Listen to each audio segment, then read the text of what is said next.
Welcome to চাঞ্চল sir physics first YouTube channel. আজ আমরা দ্বাদশ শ্রেণীর ক্লাসরুমে উপস্থিত হয়ে গেছি। আজ আমরা ইউনিট 2 আজকে লেকচার নাম্বার 3 আজকে আমরা তড়িৎ কোষের সমবায় সম্বন্ধে কিছু জানবো। তো তড়িৎ কোষের সমবায় বিষয়টা জানতে গেলে আমাকে জানতে হবে যে কেন এটা প্রয়োজন। তো আমরা এতদিন ধরে একটা তড়িৎ কোষের ব্যবহার শিখেছি। তো এখন আমাদের প্রয়োজন মতো যদি ধরো অনেক বেশি কারেন্টের প্রয়োজন হয় বা অনেক বেশি ভোল্টেজের প্রয়োজন হয়, সেক্ষেত্রে আমাদেরকে একটা তড়িৎ কোষের পরিবর্তে কিন্তু একাধিক তড়িৎ কোষ ব্যবহার করতে হবে। তাহলে এই একাধিক তড়িৎ কোষ যে ব্যবহার করব সেটার দুরকমভাবে সমবায় করা যেতে পারে, একটা শ্রেণী সমবায় এবং আর একটা সমান্তরাল সমবায়। রোধের মতোই ব্যাপার। শ্রেণী সমবায় মানে একটা পর হবে, আর সমান্তরাল সমবায় মানে কি প্রত্যেকটা তড়িৎ কোষের এক প্রান্ত এক বিন্দুতে আর এক প্রান্ত আর এক বিন্দুতে থাকবে। তাহলে আমরা প্রথমেই দেখব যে শ্রেণী সমবায়ে তড়িৎ কোষের কিভাবে সেখানে আমি আউটপুট পাবো। তো এটা বলতে একটা জিনিস বলে রাখি, তো আমার এই যদি লেকচার ভালো লেগে থাকে তাহলে তোমরা অবশ্যই এই ভিডিওটা তো লাইক করবেই, সাথে আমার চ্যানেলটাকে সাবস্ক্রাইব করবে, আর তোমাদের যারা চেনা জানা আছে তাদের সঙ্গেও তোমরা এই চ্যানেল এবং এই ভিডিওটিকে শেয়ার করবে। তাহলে দেখো এখন এখানে তড়িৎ কোষ, অনেকগুলি তড়িৎ কোষকে আমরা কি করব, পরপর শ্রেণী সমবায়ে লাগাবো।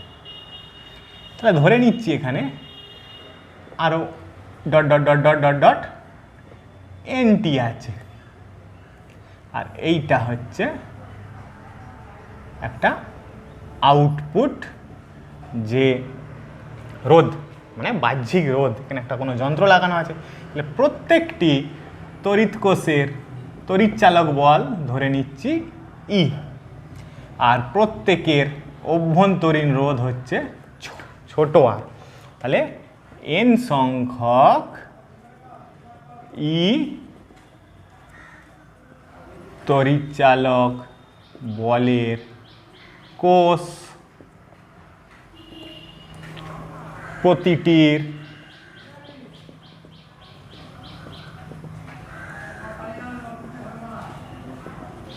অভ্যন্তরীণ রোধ সমান কত, আর বহির্বর্তনীর রোধ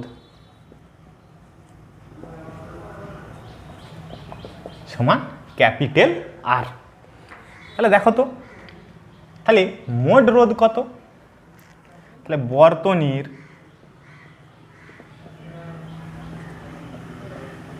মোট রোধ সমান এন ছোট আর প্লাস বড় আর। তাহলে এনটি তড়িৎ কোষের যে অভ্যন্তরীণ রোধ, তাদের তুল্য রোধ হচ্ছে এনআর প্লাস বাহ্যিক বর্তনীর রোধ আর। তাহলে মোট হচ্ছে এনআর প্লাস আর। মোট তড়িৎ চালক বল কত?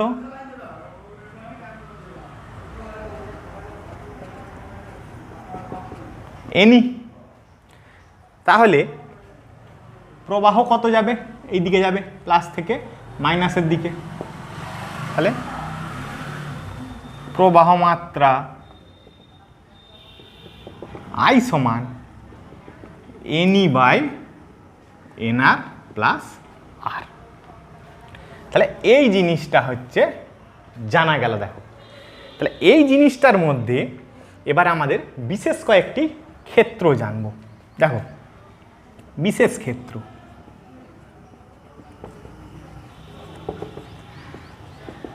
যদি এনআরটা ভেরি গ্রেটার দেন আর হয়, অর্থাৎ যে কোষগুলোর যে অভ্যন্তরীণ রোধ সেটা যদি বহির্বর্তনীর যে রোধ তার থেকে যদি অনেক বেশি হয়, মানে অভ্যন্তরীণ রোধ ভেরি গ্রেটার দেন এই বাহ্যিক রোধ, তাহলে কি হবে বলো তো? তাহলে আই সমান হয়ে যাবে এনই বাই এনআর। এখানে কি এনআর এর সাপেক্ষে আরটা অগ্রাহ্য করব। তাহলে এইটা সমান হয়ে যাবে, দেখো, ই বাই আর। তাহলে কি হলো, যদি একটা তড়িৎ কোষ থাকতো তাহলে একটা তড়িৎ কোষ থাকলেও কি হতো, একটা তড়িৎ কোষ থাকলেও আই হয়ে যেত E/R। তাহলে কি হচ্ছে, প্রবাহ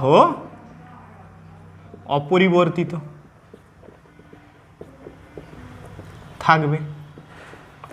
তাহলে প্রবাহ অপরিবর্তিত থাকে মানে লাভের লাভ কিছু হবে না। যদি তাহলে কোষের যদি অভ্যন্তরীণ রোধটা বহির্বর্তনীয় রোধের থেকে অনেক বেশি হয় তাহলে কিন্তু কোনো রকম লাভ হচ্ছে না। 2 নম্বর, যদি 8টা very very greater than NR হয় তাহলে কি হবে, তাহলে আর very very greater than NR মানে এই এনআর টার্মটা নেগলেক্ট করতে পারি। তাহলে আই হয়ে যাবে NE/R মানে N ইন্টু E/R। তাহলে প্রবাহ কি হবে, N গুণ বৃদ্ধি পাবে। তাহলে দেখো, তাহলে শ্রেণী সমবায়ে কোষ তখনই ব্যবহার করব যদি আমার বহির্বর্তনীর রোধ কোষগুলির অভ্যন্তরীণ রোধের থেকে অনেক বেশি হয়, তবেই আমার লাভ হচ্ছে, না হলে কিন্তু কোনো লাভ হচ্ছে না, দেখতেই পাচ্ছ। আর একটা কেস, ধরো N সংখ্যক যে কোষ, এটা সব পরপর পরপর লাগানো হয়েছে, কিন্তু ভুল করে ধরো X সংখ্যক কোষ কি করা হয়েছে, উল্টে লাগানো হয়ে গেছে। তাহলে উল্টো দিকে যদি লাগানো হয়ে যায় তাহলে নিশ্চয়ই তড়িৎচালক বল আর NE থাকবে না। তাহলে তড়িৎচালক বল NE না থাকলে কত হবে দেখো, এটা বিশেষ ক্ষেত্র। দেখো ধরি X সংখ্যক কোষ ভুল করে উল্টো দিকে লাগানো হয়েছে, তাহলে মোট তড়িৎচালক বল কত,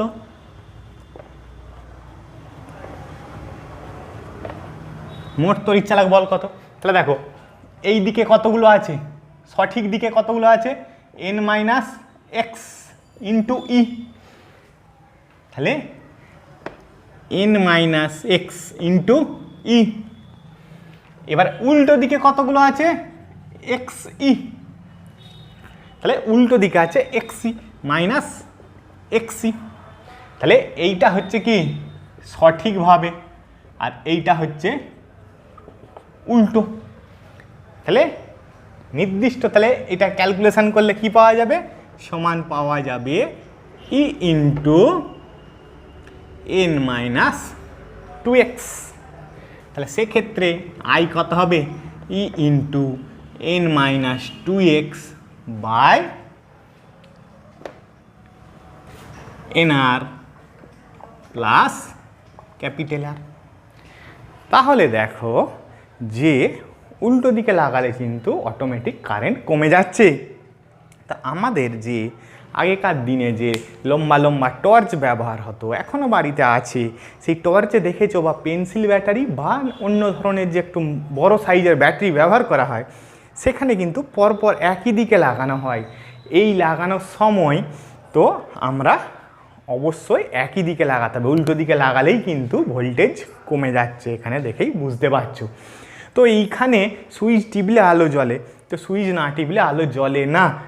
সেক্ষেত্রে কি হবে, এখানে কিন্তু বর্তনী ছিন্ন হয়ে যাবে এবং প্রতিটি কোষের যেহেতু তড়িৎচালক বল যেহেতু একই, তার ফলে তাদের মধ্যে কোনো কারেন্ট প্রবাহিত হবে না, কোনো অভ্যন্তরীণ ক্রিয়া কিন্তু হবে না।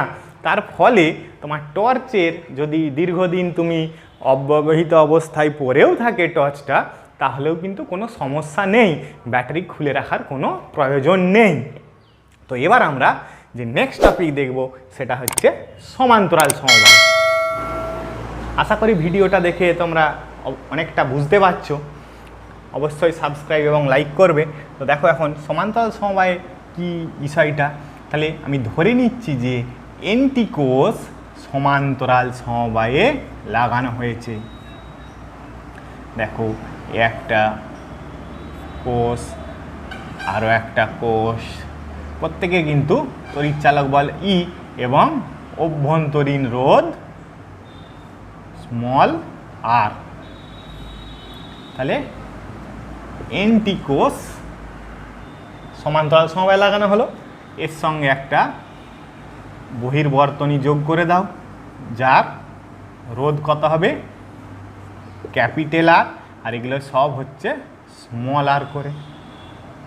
তাহলে ক্যাপিটাল আর স্মল, তাহলে কারেন্ট কোন দিকে যাবে প্লাস থেকে মাইনাসের দিকে। তাহলে দেখো, তাহলে এনটি ই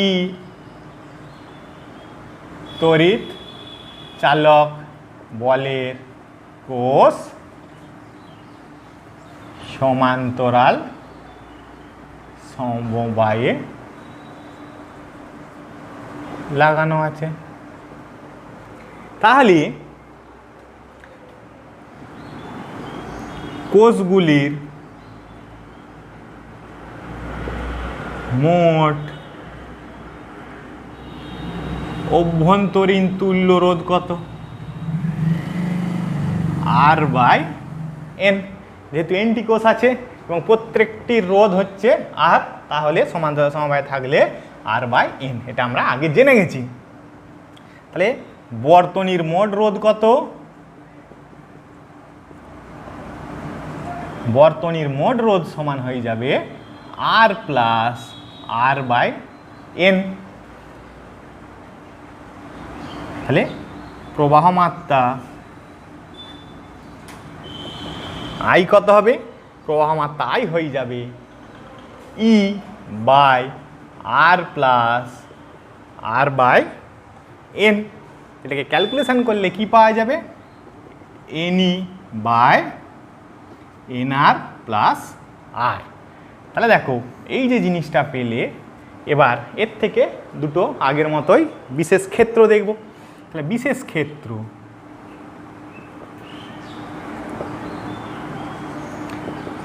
এক নম্বর, তাহলে N R very very greater than R হলে, অর্থাৎ বহির্বর্তনীর রোধ যদি এক্ষেত্রে অনেক বেশি হয় এই অভ্যন্তরীণ রোধের তুলনায়, তাহলে কি হবে দেখো তো? তাহলে হবে যেটা আই সমান হয়ে যাবে এন আর, বা আই সমান হয়ে যাবে ই বাই আর। তাহলে একটি ব্যাটারি নিলেও যা কারেন্ট পেতাম, এন সংখ্যক ব্যাটারিকে সমান্তরাল সমবায়ে রাখলেও সেই একই কারেন্ট পাবো। তাহলে প্রবাহ কি হবে? অপরিবর্তিত থাকবে। ঠিক আছে, এবার সেকেন্ড কেস, কেস নম্বর 2 কি বলছে? R very very greater than N R হলে, অর্থাৎ যে অভ্যন্তরীণ রোধ সেটা যদি বহির্বর্তনী রোধের থেকে অনেক বেশি হয়, তাহলে কি হবে দেখো তো? তাহলে আই সমানুপাতিক হয়ে যাবে এন ই বাই আর। মানে এই এনআরটাকে কি করতে পারি? নেগলেক্ট করতে পারি। তাহলে এনআরটা যদি নেগলেক্ট হয়ে যায়, তা দেখো একটি কোষের বদলে যদি অনেকগুলি কোষ সমান্তরাল সমবায় ব্যবহার করি, এবং যদি অন্তর যে অভ্যন্তরীণ রোধ, এই অভ্যন্তরীণ রোধটা যদি এই বাহ্যিক রোধের থেকে অনেকটা বেশি হয়, তাহলে প্রবাহ কি হলো? এন গুণ বৃদ্ধি পেল। প্রবাহ এন গুণ বৃদ্ধি পাবে। তাহলে এই দুটো জিনিস একটু বুঝলে। এবার ধরো এই বহির্বর্তনী নেই, এই বহির্বর্তনী নেই, এগুলো সমান্তরাল সমবায়ে লাগানো আছে, কি হবে বলো তো? যেহেতু এগুলো সমান্তরাল সমবায়ে লাগানো আছে, এবং যদি কোনো কারণে কোনো একটি কোষের তড়িৎচালক বল অন্য কোষের তড়িৎচালক বলগুলির থেকে একটু আলাদা হয়, তাহলেই কিন্তু এই কোষগুলির নিজেদের মধ্যে কি হবে? এইদিকে বা এইদিকে একটা স্থানীয় ক্রিয়া হবে, মানে একটা স্থানীয় প্রবাহ চলতে থাকবে। কিন্তু এটা শ্রেণী সমবায়ের ক্ষেত্রে কিন্তু এটা সম্ভব নয়, কেননা এগুলো যেহেতু পরপর পরপর আছে, সবারই তড়িৎচালক বল কিন্তু একই রকমই হবে প্রায়। তাহলে দেখো যে কোষগুলিকে সমান্তরাল সমবায়ে অব্যবহিত অবস্থায় ফেলে রাখলে কোষগুলির মধ্যে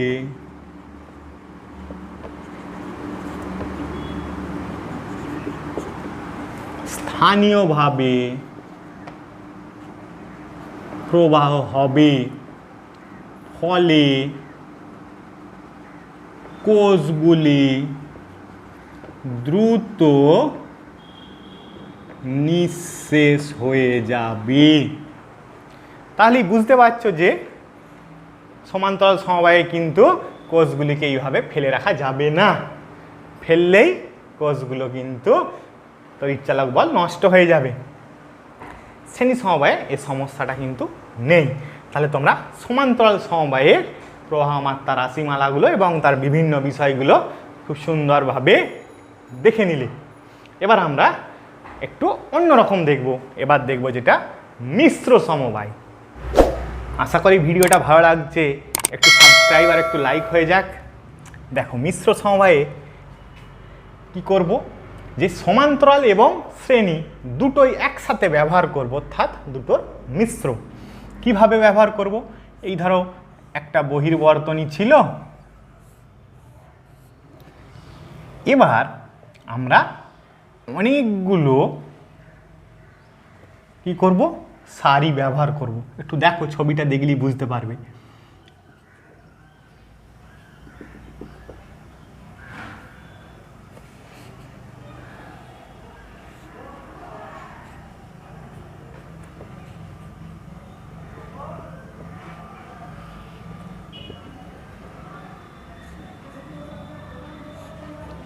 ছবিটা একটু ভালো করে খেয়াল করো কি হচ্ছে ছবিতে। তাহলে ধরে নিচ্ছি এম সংখ্যক সারি, মানে এমটা সারি বা পংক্তি আছে। একটি সারিতে এন সংখ্যক কোষ শ্রেণী সমবায়ে আছে। তাহলে বহির্বর্তনীর রোধ আর প্রতিটির কি ই, আর অভ্যন্তরীণ রোধ হচ্ছে স্মল আর। তাহলে দেখো একটি সারির তুল্য রোধ কত? একটি সারিতে কোষগুলির অভ্যন্তরীণ রোধের তুল্য রোধ কত হবে? এন স্মল আর। তাহলে মোট তুল্য রোধ কত?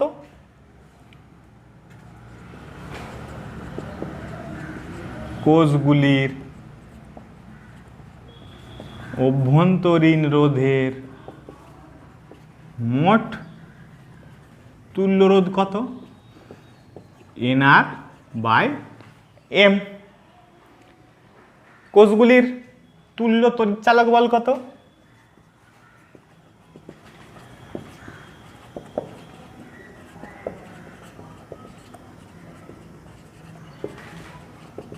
যেহেতু এন সংখ্যক কোষ শ্রেণী সমবায় লাগানো আছে, তাহলে প্রত্যেকটি সারির তুল্য তড়িৎচালক বল কত হবে? এনই। এবং যেহেতু এটা সমান্তরাল সমবায় লাগানো আছে প্রত্যেকটি, তাহলে মোট তড়িৎচালক বল কত হবে? এনই। বর্তনীর তাহলে মোট রোধ কত হবে? R plus N R by M. তাহলে প্রবাহ কত হবে? এই দিক থেকে এই দিকে প্রবাহ যাবে, তাহলে প্রবাহ মাত্রা আই সমান হয়ে যাবে NE by R plus N R by M. তাহলে এইটাকে লেখা যাবে M NE by M R plus N R. তাহলে দেখো এটা হলো যে বর্তনীতে যে মূল প্রবাহ যাচ্ছে তার রাশিমালা। এবার এটা থেকে সর্বোচ্চ প্রবাহ পাওয়ার একটা শর্ত নির্ণয় করব। এটা খুব ইম্পর্টেন্ট জিনিস।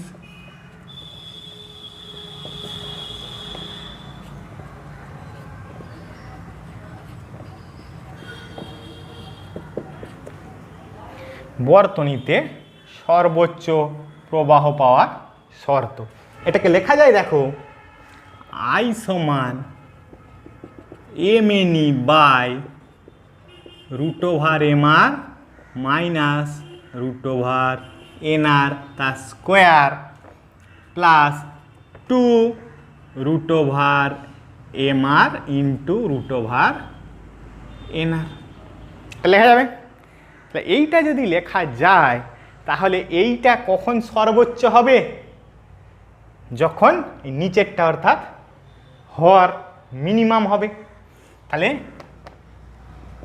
আই ম্যাক্স সমান হয়ে যাবে কি mne by 2√mr into √nr। যেহেতু এটা একটা পূর্ণবর্গ রাশি, সেক্ষেত্রে কি হবে √mr মাইনাস √nr তার স্কোয়ার 0 হতে হবে। তাহলে এইটা যদি 0 হতে হয় তখন কি হবে? আই ম্যাক্সিমাম হবে। তাহলে এইটা থেকে কি লেখা যাবে? mr সমান লেখা যাবে কি n ছোট আর। তাহলে আর সমান হয়ে যাবে, দেখো, nr বাই m। চেনা চেনা মনে হচ্ছে? আর সমান nr বাই m। দেখো তো, তাহলে কোষগুলির অভ্যন্তরীণ রোধের মোট তুল্য রোধ হয়ে যাচ্ছে বহির্বর্তনীর রোধ। তাহলে আই ম্যাক্সিমাম তখনই হবে, তাহলে আই প্রবাহ সর্বোচ্চ হবে যখন বহির্বর্তনীর রোধ কোষগুলির মোট তুল্য রোধের সমান হবে। তাহলে নিশ্চয়ই বিষয়টা বুঝলে। আজকে এইটুকুই। যদি ভিডিও ভালো লেগে থাকে তোমাদের বন্ধুদের সঙ্গে অবশ্যই শেয়ার করবে এবং নিজেরা তো সাবস্ক্রাইব করবেই, ভিডিওতে লাইক করবে এবং নোটিফিকেশন পাওয়ার জন্য সাবস্ক্রাইব বাটনের পাশেই যে বেল আইকনটি থাকবে সেই বেল আইকনটিতে ক্লিক করবে। Thank you. পরের ক্লাসে আবার দেখা হচ্ছে।